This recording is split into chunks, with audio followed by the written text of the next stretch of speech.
لا يكلف الله نفسا إلا وسعها، لها ما كسبت وعليها ما اكتسبت.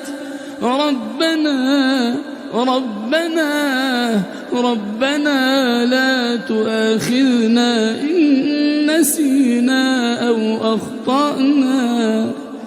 ربنا ولا تحمل علينا إصرا كما حملته على الذين من قبلنا. ربنا ولا تحملنا ما لا طاقة لنا به. ربنا ولا تحملنا ما لا طاقة لنا به، واعف عنا واغفر لنا